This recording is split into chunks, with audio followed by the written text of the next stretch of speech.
আচ্ছা, মৌচাক তো আমরা কমবেশি সবাই দেখেছি, কিন্তু কখনো কি ভেবে দেখেছি যে এই সাধারণ দেখতে ষড়ভুজাকৃতির বাসার ভেতরে আমাদের নিজেদের সমাজেরই একটা আস্ত প্রতিছবি লুকিয়ে থাকতে পারে? চলুন আজ সেই রহস্যের গভীরে ঢোকা যাক। এখন যদি প্রশ্ন করা হয় মৌচাক কি, খুব সহজ শোনায় তাই না? প্রথম যে উত্তরটা মাথায় আসবে সেটা হলো মৌমাছির বাসা। কিন্তু আসল উত্তরটা এর থেকে অনেক অনেক বেশি ইন্টারেস্টিং। কারণ এটা শুধু একটা ভাষা নয়, এটা একটা সমাজ।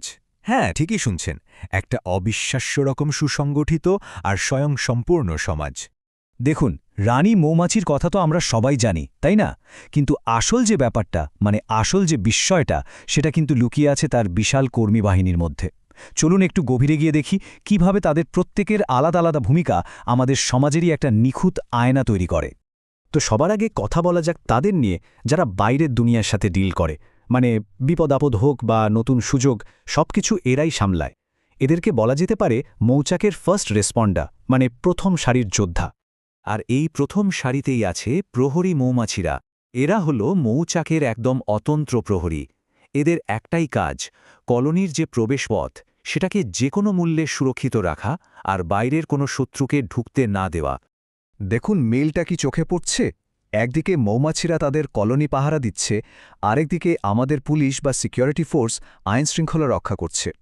কাজটা কিন্তু একদম একই। ঠিক যেমন আমাদের পুলিশ বা নিরাপত্তা বাহিনী সমাজকে সুরক্ষা দেয়, এই প্রহরী মৌমাছিরাও তাদের কলোনির জন্য এক কথায় অকুতভয়ে রক্ষক। এদের ছাড়া পুরো মৌচাকটাই কিন্তু বিপদে পড়ে যাবে। আচ্ছা, প্রহরীরা তো গেল, এরপর আছে আরেকটা ইন্টারেস্টিং গ্রুপ, স্কাউট বা গোয়েন্দা মৌমাছি।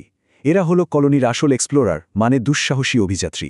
কোথায় নতুন ফুলের বাগান আছে, কোথায় সবচেয়ে ভালো মধু পাওয়া যাবে, এমনকি কলোনি বড় হলে নতুন বাসা বানানোর জন্য সেরা জায়গা কোনটা, এই সব কিছুর খোঁজখবর নিয়ে আসাই এদের দায়িত্ব।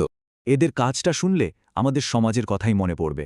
ঠিক যেমন গোয়েন্দা বা গবেষকরা নতুন তথ্য খুঁজে বের করেন, স্কাউট মৌমাছিরাও কিন্তু ঠিক সেভাবেই খুব জরুরি খবর নিয়ে ফেরে। আর তাদের দেওয়া তথ্যের উপরই কিন্তু কলোনির খাবার দাবার, নিরাপত্তা, এমনকি ভবিষ্যৎ টিকে থাকাটাও নির্ভর করে। তো বাইরের জগতের নিরাপত্তা আর তথ্য জোগাড়ের ব্যাপারটা তো বোঝা গেল, কিন্তু একটা সমাজ তো শুধু বাইরে থেকে চলে না, ভেতর থেকেও একে সচল রাখতে হয় তাই না? চলুন এবার মৌচাকের সেই ভেতরের শক্তিগুলোর সাথে পরিচিত হই। আর এই ভেতরের জগতে সবচেয়ে গুরুত্বপূর্ণ ভূমিকা পালন করেন নার্স মৌমাছিরা। এরা হলো কলোনির নিবেদিত প্রাণ সেবিকা বা কেয়ার গিভার। এদের একটাই কাজ, লার্ভা মানে শিশু মৌমাছিদের খাওয়ানো, তাদের যত্ন নেওয়া, এক কথায় কলোনির ভবিষ্যৎ প্রজন্মকে আগলে রাখা। একটু ভাবলেই দেখা যায় আমাদের সমাজে নার্স, শিক্ষক বা বাবা মায়েরা যে কাজটা করেন, মানে পরবর্তী প্রজন্মকে গড়ে তোলেন, নার্স মৌমাছিদের দায়িত্ব কিন্তু ঠিক ততটাই গুরুত্বপূর্ণ। তারাই তো কলোনির ভবিষ্যতের আসল ভিত। তাদের এই যত্ন ছাড়া কলোনি একদিনও টিকতে পারবে না। এখন বাচ্চা মৌমাছিদের যত্ন তো হলো, কিন্তু এত বড় একটা কলোনির খাবার আসে কোত্থেকে? এখানেই আসে ফোরেজার বা সংগ্রাহক মৌমাছিদের কথা। এরা হলো কলোনির সাপ্লাই চেইনের মূল চালক।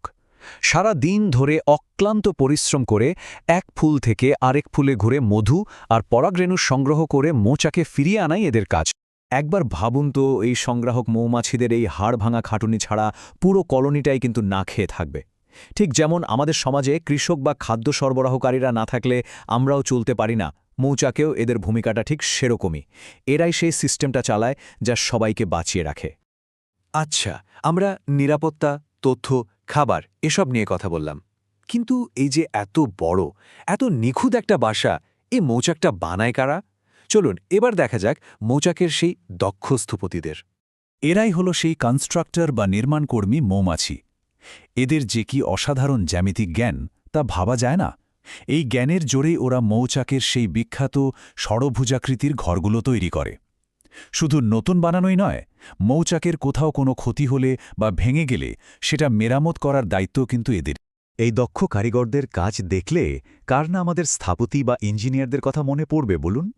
তারাও তো ঠিক এভাবেই নিখুঁত প্ল্যানিং করে আমাদের থাকার জন্য বাড়ি, শহর এসব গড়ে তোলেন।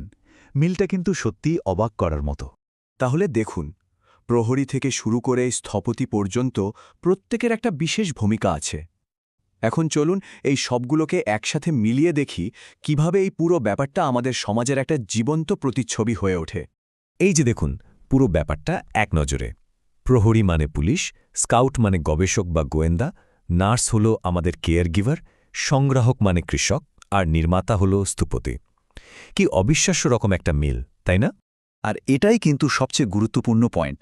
এই যে প্রত্যেকটা আলাদা আলাদা ভূমিকা, এদের নিখুঁত সমন্বয়ের ফলেই একটা মৌমাছির কলোনি একটা সম্পূর্ণ কার্যকর আর অসাধারণ সমাজে পরিণত হয়।